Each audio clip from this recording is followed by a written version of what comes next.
जीवन में व्रत का क्या मूल्य है?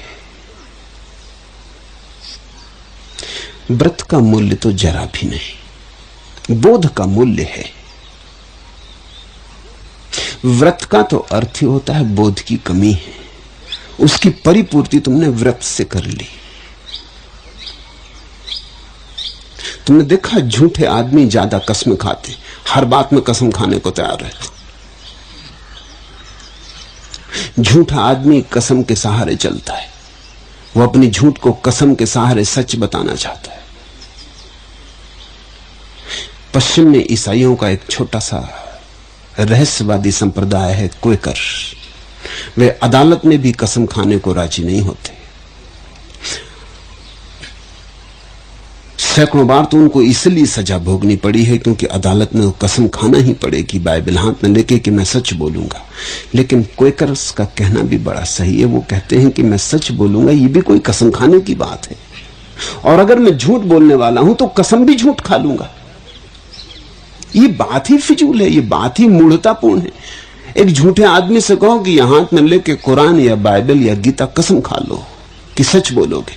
अब अगर वो आदमी सच में झूठा है तो वो कसम खा लेगा कि लाओ कसम खा लेता हूं। झूठ बोलने वाले आदमी को झूठी कसम खाने में कौन सी बाधा है? और सच बोलने वाला आदमी जरूर कहेगा कि मैं कसम क्यों खाऊं, क्योंकि मैं जो बोलता हूं वो सच ही है। कसम खाने का तो मतलब होगा कि बिना कसम खाए जो बोलता हूं वो झूठ है। इसलिए क्वेकर कसम नहीं खाते। वो कहते हैं कसम खाने का तो मतलब ही ये हुआ कि बिना कसम खाई गई बात झूठ है। हम सच ही बोलते, कसम और गैस कसम का कोई सवाल नहीं। व्रत का अर्थ होता है कसम, व्रत का अर्थ होता है समाज के सामने कसम। तुम गए मंदिर में, साधु सन्यासी के पास, मुनि महाराज के पास, समाज की भीड़ में तुमने कसम खा ली। ये कसम तुम भीड़ में खाते हो। क्यों? क्योंकि तुम्हें अपने पे तो भरोसा नहीं है। तुम जानते तो हो कि अगर सबके सामने कसम खा ली कि अब धूम्रपान ना करेंगे तो अब प्रतिष्ठा का सवाल हो गया। अब अगर समाज में कहीं कोई धूम्रपान करता हुआ पकड़ लेगा तो बेइज्जती होगी। तो तुमने धूम्रपान के खिलाफ अहंकार को खड़ा कर दिया। कसम का क्या मतलब है? कसम का मतलब यह हुआ कि अब अहंकार को चोट लगेगी। लोग कहेंगे अरे तुमने तो कसम खा ली थी धूम्रपान न करने की, अब कर रहे हो, शर्म नहीं आती? मुनि महाराज के पास किस मुंह को लेके जाओगे? मंदिर में कैसे प्रवेश करोगे? बाजार में कैसे निकलोगे? प्रतिष्ठा दांव पर लगा दी। कसम का मतलब यह है कि अब सबसे कह दी कि आज से मैं सिगरेट नहीं पीऊंगा, कि धूम्रपान नहीं करूंगा। अब सारे लोग तुम्हारे पहरेदार हो गए, ये मतलब है कसम का। अब जो भी देखेगा, छोटे से लेकर बड़ा तक, वो कहेगा अरे भाई क्या कर रहे? कल तक कोई भी नहीं कह सकता था क्योंकि तुम अपने मालिक थे, तुमने मालिकियत इनके हाथ में दे दी। कल तक हो सकता था पत्नी से बचा के पी लेते थे, पिता से बचा के पी लेते थे, अब तुमको सबसे बचा के पीना होगा। ये बहुत कठिन मामला है। कहां पियोगे? कैसे बचाओगे? कसम का अर्थ है भीतर तो बोध नहीं है, भीतर से तुम धूम्रपान छोड़ना चाहते नहीं। अगर भीतर से छोड़ना चाहते तो किसी के गवाही की क्या जरूरत थी? छोड़ दिया होता, बात खत्म हो गई। तुम्हें समझ में आ गई बात कि धूम्रपान व्यर्थ है, बात समाप्त हो गई, उसी क्षण समाप्त हो गई। बचा क्या छोड़ने को? धूम्रपान में छोड़ने जैसा है क्या? पहले तो पीने की मूढ़ता की, अब छोड़ने की मूढ़ता कर रहे हो। पहले पी के सोचते थे कुछ बड़ा काम कर रहे हो। अक्सर ऐसा होता है। सिगरेट पीते वक्त लोग बड़े अकड़ के बैठ जाते जैसे कोई बड़ा काम कर रहे हैं। छोटे बच्चे भी जल्दी बड़े होना चाहते हैं कि बड़े हो जाएं तो सिगरेट पिएं। छोटे बच्चे भी बैठ के सिगरेट पीना चाहते हैं क्योंकि सिगरेट पीने के साथ बड़प्पन का भाव जुड़ा है। ऐसा लगता है कुछ खास हो गए। मैं एक गांव में रहता था, सुबह घूमने गया था तो देखा एक छोटा सा बच्चा एक 2 आने की मूछ लगाए सिगरेट पी रहा एक झाड़ के नीचे। मुझे देख के वो छिपने लगा। मैं उसके पीछे भागा तो अपने घर में घुस गया। मैं उसके पीछे उसके घर में गया। वो एक पोस्ट मास्टर का लड़का था। वो घबरा गया उसने जल्दी से अपनी मुंह छिपा ली, सिगरेट फेंक दी। उसका बाप आया कि क्यों आप मेरे लड़के के पीछे, उसको क्यों डरा दिए? डरा मैंने नहीं दिया, मैं पूछने आया हूं उससे कुछ। आपका लड़का गजब का, जरा उसे बाहर लाए। वो लड़का बाहर डरता हुआ आया। मैंने पूछा कि तू ये क्या कर रहा था? बस मुझे सिर्फ पूछना है, तुझे ये नहीं कहना कि तू गलत कर रहा है। तू कर क्या रहा था? ये मूछ लगा के सिगरेट पीना। तब मैंने गौर से उसके बाप का चेहरा देखा, वैसी मूछ बाप की। बाप भी थोड़ा शर्माया। उसने कहा ये करता है, ये कभी कभी करता है। ये एक दुआने की मूछ खरीद लाया है और इसने बिल्कुल काट के मेरे जैसी बना ली, और सिगरेट मेरी पी जाता है। मगर जब बाप की अकड़ देखता होगा तो उसको भी होता होगा कि अकड़ जाए। छोटे छोटे बच्चे सिगरेट पी के सिर्फ ऐसा काम कर रहे हैं जिसमें प्रतिष्ठा है। सिगरेट में कुछ प्रतिष्ठा है। तो जब तुम पीते हो तब अकड़ के पीते थे, अब तुमने छोड़ दिया। एक तो काम ही मूढ़तापूर्ण था। मैं पाप नहीं कह रहा हूं, ध्यान रखना, मूढ़तापूर्ण। मैं सिगरेट पीने वाले को पापी नहीं कहता, क्योंकि पापी कहना तो बड़ा सम्मान हो गया। तुम बड़ा काम कर रहे हैं, चलो पापी से ही, मगर कुछ कर तो रहे हैं। कुछ ऐसा काम कर रहे हैं कि परमात्मा को भी इनका हिसाब रखना पड़ेगा। पाप का मतलब होता है उस ऊपर की खाते बही में तुम्हारा नाम लिखा जाएगा, ये फला सज्जन सिगरेट पीते हैं, दिन में इतनी पीते। कुछ विशेष कर रहे हैं, पाप तो विशिष्ट हो गया। मैं सिर्फ कहता हूं मूढ़ता। परमात्मा की खाते बही में कहीं भी नहीं लिखा होगा कि तुमने कितनी सिगरेट पी कि नहीं पी, कि कौन से मार्के की सिगरेट पीते थे। अगर परमात्मा ऐसा करता हो तो तुमसे भी गया बीता है। ये भी कोई हिसाब रखने की बात है। तुम मूढ़ता करो, परमात्मा हिसाब रखे। नहीं, मैं सिर्फ कहता हूं मूढ़ता एक तरह की मूर्छा, जिसको बुद्ध ने प्रमाद कहा है, एक तरह का प्रमाद। प्रमाद शब्द में मूर्छा और अहंकार दोनों का भाव है। इसलिए तो हम अहंकारी को भी कहते हैं बड़ा प्रमादी, मूर्छित को भी कहते हैं प्रमादी। प्रमाद शब्द बड़ा बहुमूल्य है। इसमें मूर्छा और अहंकार दोनों का जोड़ है। मूर्छित अहंकार या अहंकारी मूर्छा। तो एक तो सिगरेट पी के तुम प्रमाद कर रहे थे, उठने से तुम्हारा मन न माना, अब मंदिर में जाकर तुम छोड़ा है। तुम्हारे मुनि भी तुमसे गए बीते, जो बड़े प्रसन्न होते हैं तुमने धूम्रपान छोड़ दिया, जिससे दुनिया का बड़ा कल्याण हुआ जा रहा है। तुम करती कुल इतना थी कि धुआं भीतर ले जाते थे, बाहर निकालते थे। तुम्हारे धुआं बाहर भीतर निकालने से न दुनिया का अकल्याण हो रहा था, न कल्याण हो जाएगा बंद कर देने से। धुआं बाहर भीतर निकालने से क्या कल्याण अकल्याण का संबंध? हां, तुम इतना ही बता रहे थे कि तुम बुद्धू हो। लेकिन अब ये मुनि महाराज कहते हैं तुमने बड़ा काम किया कि व्रत ले लिया, कसम खा ली, धन्य भागी हो तुम। तुम्हारे जीवन में पुण्य की शुरुआत हुई। पहली तो बात, धुआं पीना और बाहर निकालना पाप ना था, फिर धुआं निकालना, ले जाना, छोड़ना पुण्य नहीं हो सकता। तुमने भी पुण्य की कैसी बचकानी बातें बना रखी। जो लोग सिगरेट नहीं पी रहे हैं वो सोच रहे हैं कि खाते बही में बड़ा पुण्य लिखा जा रहा होगा कि देखो ये आदमी सिगरेट नहीं पीता, ये आदमी पान नहीं खाता, ये आदमी तंबाकू नहीं खाता, ये आदमी ये नहीं करता, ये आदमी वो नहीं करता। तुम जरा सोचो तो तुम्हारे कितने पुण्य चल रहे हैं। जो जो तुम नहीं करते वो सब पुण्य है।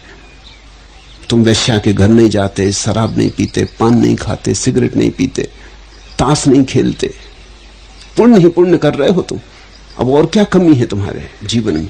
महात्मा हो तुम। जरा देखो भी तो कि कितने पुण्य कर रहे हो। जो जो तुम नहीं कर रहे हो उसको गिन लो। जिस दिन तुम सिगरेट पीना छोड़ देते हो उस दिन तुमने कोई पुण्य किया? तुमने सिर्फ अपने पे थोड़ी अनुकंपा की जरूर, मगर पुण्य इत्यादि कुछ भी नहीं। तुम थोड़े समझदार हुए जरूर, पुण्य इत्यादि कुछ भी नहीं। वो कल हमने बुद्ध के भिक्षु की बात कही जो झाड़ू लगाया करता। अब क्या तुम सोचते हो झाड़ू लगाना छोड़ देने से पुण्य हुआ? कि भगवान कहेगा कि धन्य भागी, तेरा बड़ा सौभाग्य कि तूने झाड़ू लगाना छोड़ दिया। इसकी कहीं पुण्य में गिनती होगी? अगर तुम गौर से समझो तो इस जमीन पर पाप के नाम से तुमने जो किया है वो नासमझी है, और पुण्य के नाम से उस नासमझी को मिटाते हो। पुण्य क्या है? चोरी की, चोरी कर करके धन इकट्ठा कर लिया, फिर दान करके पुण्य कर दिया। पहले धनी होने का मजा ले लिया, फिर पुण्यात्मा दानी होने का मजा ले लिया। और दोनों निर्भर हैं धन पर, और धन का कोई मूल्य ही नहीं है। धन 2 कौड़ी का, धन 2 कौड़ी का है, मिट्टी है। पहले मिट्टी इकट्ठी करके मजा ले लिया, तब अखबारों में खबर छप गई कि देखो कितनी मिट्टी इकट्ठी कर ली इस आदमी ने, और फिर मिट्टी दान करके मजा ले लिया। फिर अखबारों में खबर छप गई कि आदमी पुण्यात्मा हो गया। व्रत बेईमानी। समझदार के जीवन में क्रांति होती, व्रत नहीं होते। मैंने सुना है मुल्ला नसरुद्दीन की पत्नी मायके गई थी। उसने अपनी एक प्रेसी को घर आने का निमंत्रण दिया। पत्नी बाहर गई हो तो कौन ऐसा अवसर चूके, इसलिए पत्नियां मायके जाने की धमकी देती, जाती करती नहीं। जाने की कहो तो नाराज हो जाती। मगर जाना पड़ा था, कुछ जरूरी काम आ गया होगा, तो गई भी तो भी कसम दिलवा गई। कसम दिलवा गई कि मुल्ला एक बात की कसम खा लो कि किसी और स्त्री के साथ बाहर मत जाना। जाते ही मुल्ला ने फोन किया अपनी प्रेसियों को, कहा कि आ जाओ, पत्नी मायके गई है और महीने 15 दिन अब कोई झंझट नहीं है। प्रेसी चाहती थी कि मुल्ला उसके घर आए, लेकिन मुल्ला जिद पर अड़ा रहा सो अड़ा रहा। आखिर प्रेसी ने खींचकर पूछा, नसरुद्दीन मामला क्या है? मैं ही तुम्हारे घर आऊं, ऐसी जिद क्यों? तुम मेरे घर क्यों नहीं आ सकते? मुल्ला ने कहा कारण यह है कि मैंने अपनी पत्नी को आश्वासन दिया है कि जब तक वह मायके में है मैं किसी स्त्री के साथ बाहर नहीं जाऊंगा। और कोरा आश्वासन नहीं, उसने कुरान हाथ में रखवा के कसम दिलवा दी। सो बाहर तो मैं जा नहीं सकता, तुम ही आ जाओ। भीतर आने की तो कोई बात ही नहीं है कसम में कि बाहर की स्त्री को भीतर नहीं आने दूंगा। मैं किसी स्त्री के साथ बाहर नहीं जाऊंगा। सब कस्में ऐसी हैं, झूठ है। तुम खाना भी नहीं चाहते थे, खानी पड़ी है।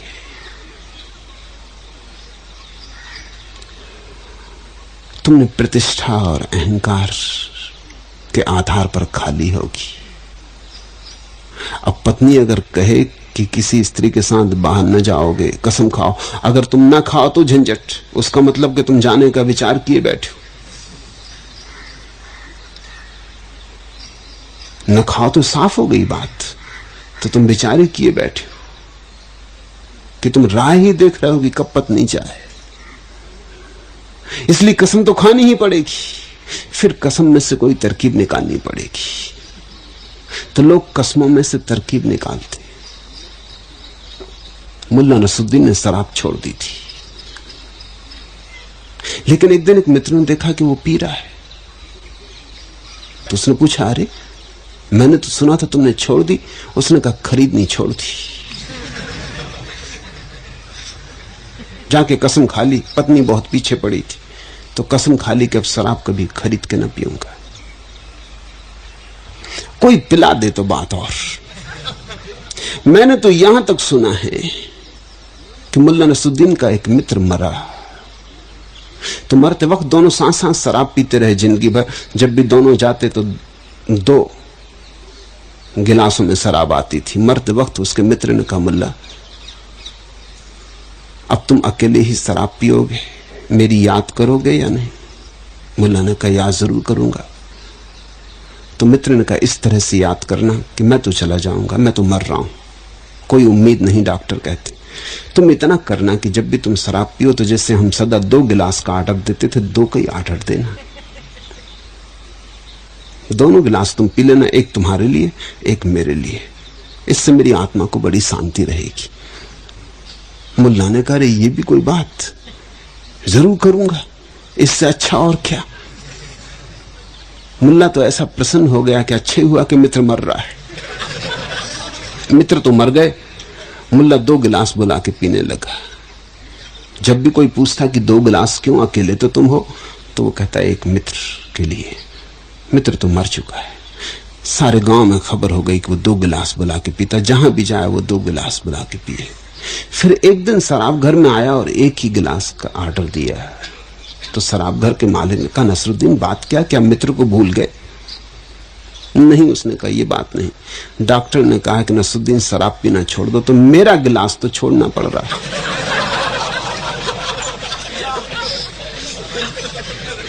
मित्र की तरफ तो जो वफादारी है सो निभानी ही पड़ेगी। आदमी ऐसा बेईमान है, तुम्हारे व्रत, तुम्हारे नियम सब कानूनी बातें, अगर तुम्हारा बोध उनके साथ नहीं है तो तुम कोई ना कोई तरकीब निकाल लोगे। आदमी बड़ा कुशल है, दूसरों को धोखा देने में तो है ही, खुद को धोखा देने में भी बड़ा कुशल है। तुम कोई ना कोई मार्ग खोज लोगे। इसलिए मैं व्रत के पक्ष में नहीं, मैं बोध के पक्ष में हूं। मैं कहता हूं समझने की कोशिश करो, समझदारी ही तुम्हारा व्रत बन जाएगी। व्रत को अलग से मत लो। अगर तुम्हें समझ में आ गया कि शराब पीना व्यर्थ है, तो यही समझ काफी होनी चाहिए। इसी समझ के आधार पर शराब छूट जानी चाहिए। अगर इस समझ से ही न छूटती हो तो अभी मत छोड़ना, क्योंकि व्रत लेकर तुम कोई ना कोई बेईमानी करोगे। फिर व्रत भी क्यों लेना जब समझ के अनुकूल ही नहीं है अभी बात, तो समझ के प्रतिकूल व्रत क्यों लेना? समझ के प्रतिकूल लिया गया व्रत तुम्हारे भीतर द्वंद्व पैदा करेगा, कॉन्फ्लिक्ट पैदा करेगा, संघर्ष पैदा करेगा। तुम 2 हिस्सों में बंट जाओगे। एक हिस्सा पीना चाहेगा, एक हिस्सा कहेगा कि कैसे हो सकता है, सबके सामने व्रत ले लिया है। तो तुम्हारे भीतर तनाव पैदा होगा, अशांति पैदा होगी, चिंता पैदा होगी, बेचैनी पैदा होगी।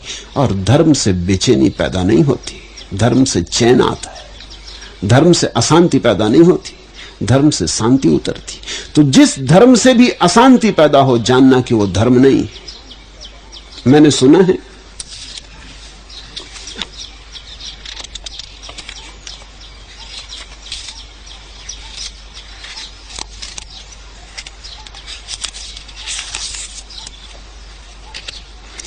जीवन के महक भरे स्वप्न कहां बोऊं मैं, आधे में मृत्यु और आधे में धर्म है। सुनना ध्यानपूर्वक, जीवन के महक भरे स्वप्न कहां बोऊं मैं, आधे में मृत्यु और आधे में धर्म है। कोई भी काम नहीं ऐसा जो पुण्य हो न पाप हो, जिसको मैं करूं सहज भाव से, जिस पर बस मेरी ही मेरी छाप हो। मन की सुन लेता तो आत्मा धिक्कारती, स्वयं तो अमर है पर मुझे रोज मारती। बाहर से धैर्यवान भीतर से डरा हुआ, सदा भूल जाता हूं जीवन का एकमात्र सत्य तो रक्त और मांस और चर्म है। आधे में मृत्यु और आधे में धर्म है। झूठा आश्वासन है मेरी स्वाधीनता, मेरा हर अहंकार मुखरित कर देता है मेरी ही दीनता। मैं भी कुछ ऐसे स्वच्छंद हूं जैसे हो सील भरी लकड़ी में आग, जैसे हो तर्कशील मन में अनुराग। मैं कोई राजनायक बंदी हूं, यूं सब सुविधाएं हैं, सिर्फ नजरबंद हूं। मुक्ति का करूं अभिनय कैसे जब चिंतन है बिका हुआ अनुबंधित कर्म है। आधे में मृत्यु और आधे में धर्म है। फूलों पर मोहर लगी मृत्यु की, फल सारे मृत्यु की नजर में है। कैसे ये फल चखूं, कैसे ये फूल मेज पर रखूं। धर्म नहीं धर्म के प्रचारों से डरता हूं, मृत्यु नहीं मृत्यु के विचारों से डरता हूं। रूप और गंध और रस कैसे भोगूं जब, संयम ही सारे उपदेशों का मर्म है। आधे में मृत्यु और आधे में धर्म है। जीवन के महक भरे स्वप्न कहां बोऊं मैं। तुम देखे, इधर मृत्यु डरा रही, इधर धर्म डरा रहा। इधर मृत्यु कहती गए, इधर मृत्यु कहती जल्दी करो भोग लो, और इधर धर्म कहता भूल कर भोगना मत, नहीं तो जलाए जाओगे नरक की लपटों में, कीड़े मकोड़े बनोगे, भटकोगे योनियों योनियों में। महादुख होगा परिणाम, जरा सा भोग महादुख में ले जाएगा। इस क्षणभंगुर सुख की आशा अनंत अनंत कालीन नरक में डाल देगी। इधर मौत है, वो कहती देर क्या कर रही है, जवानी हाथ से चली जा रही, पी लो पिला लो, मौज कर लो, फिर दोबारा कोई आना नहीं है।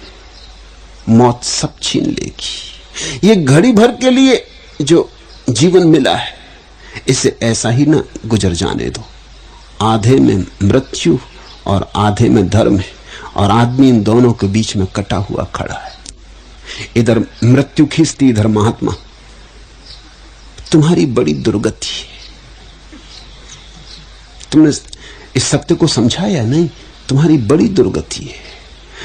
अगर मृत्यु को मानो तो मृत्यु कहती भोग लो, खो मत क्षण, कल का कुछ पता नहीं, कौन जाने कल हो न हो, तो जो करना है कर लो। और उधर महात्मा कहता है सोच विचार के करना, ऐसा मत कर लेना कुछ कि कल बिगड़ जाए आज के पीछे, कल का ख्याल रख के करना, मौत के बाद का ध्यान रखना। बीज तो अभी बोओगे, फल कौन काटेगा?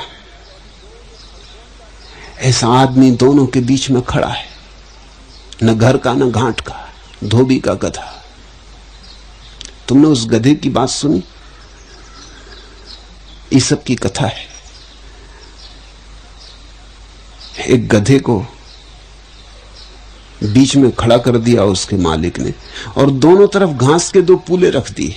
गधा भूखा है, लेकिन इस पूले की तरफ देखता है तो उस पूले की याद आती, उस पूले की तरफ देखता तो इस पूले की याद आती। ऐसा बीच में ही खड़ा खड़ा मर गया। चुनाव ही ना हो पाया, निर्णय ही ना हो पाया, किस तरफ जाऊं, ये ठीक कि ये ठीक। ऐसे द्वंद में प्राण निकल गए। तुम जरा देखना, एक तरफ महात्मा खड़े, एक तरफ मौत खड़ी। मौत कहती जल्दी करो, भोगो। महात्मा कहता ठहरो, भोगना भर नहीं तो सदा भुगतोगे। भोगा कि भुगते, फिर मत कहना। तो भोगने जाओ तो महात्मा खड़ा है, न भोगो तो मौत खड़ी है। आधे में मौत,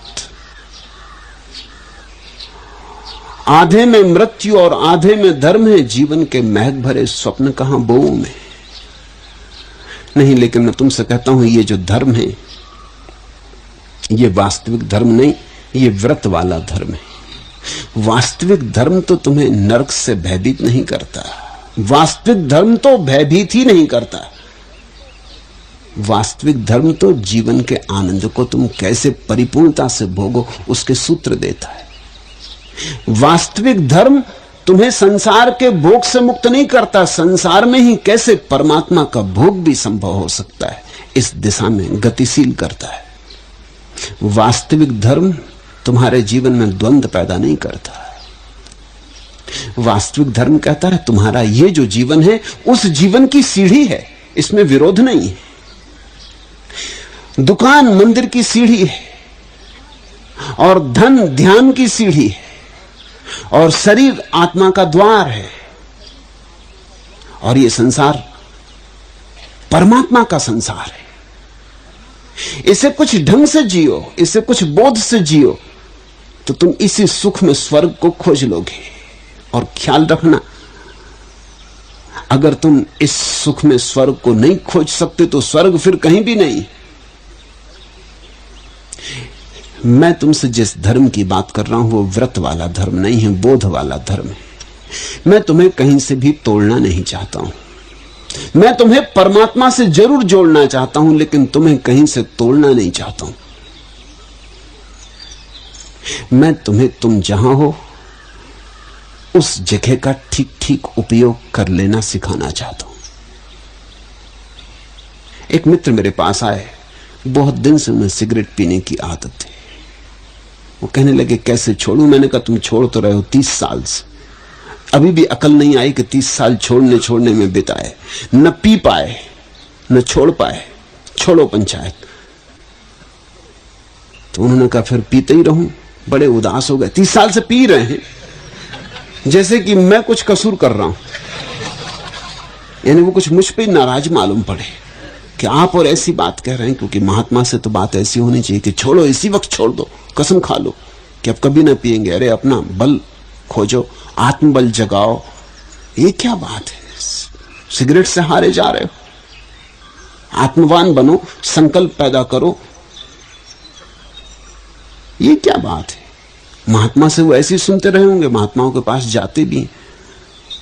ऐसे लोग तो जाते महात्माओं के पास, किसी को सिगरेट छोड़नी, किसी को तंबाकू छोड़नी।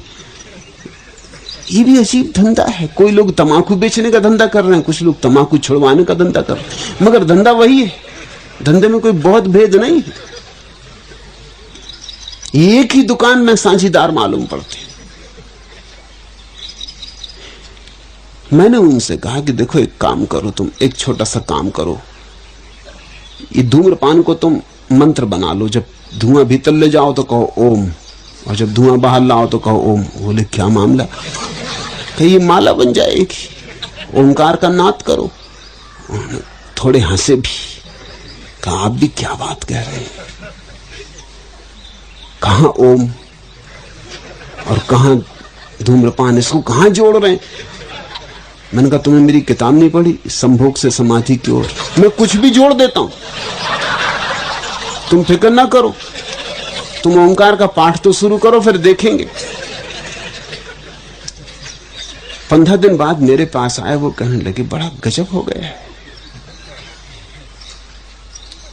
15 दिन से ओंकार का पाठ कर रहा हूं, सिगरेट तो धीरे धीरे गौण हुई जा रही है, ओंकार का पाठ गहन हुआ जा रहा है। अब तो कभी कभी सिगरेट पीने का ख्याल उठता है तो सिगरेट ना पी के ओंकार का पाठ ही कर लेता हूं, और ऐसा मजा आता है जैसा सिगरेट में कभी नहीं आया था। मैंने कहा वो तुम्हारी मर्जी, मैंने तुमसे छोड़ने को नहीं कहा। अगर सिगरेट को भी आधार बनाया जा सके तो क्यों ना बना लो, अगर देह भी द्वार बनती हो तो क्यों ना बना लो, अगर संबंध नाते रिश्ते भी उस परम की तरफ ले जाने के लिए सहारा बनते हो तो क्यों ना बना लो, अगर परिवार को बिना छोड़े परमात्मा खोजा जा सकता हो तो क्या ये उचित ना होगा? ज्यादा मानवी, ज्यादा धार्मिक, ज्यादा कारुणिक नहीं। मैं तुम्हें तोड़ना नहीं चाहता कहीं से, इसलिए व्रत के मैं पक्ष में नहीं हूं, क्योंकि व्रत तो प्रक्रिया है जबरदस्ती आरोपण की। मैं बोध के पक्ष में हूं।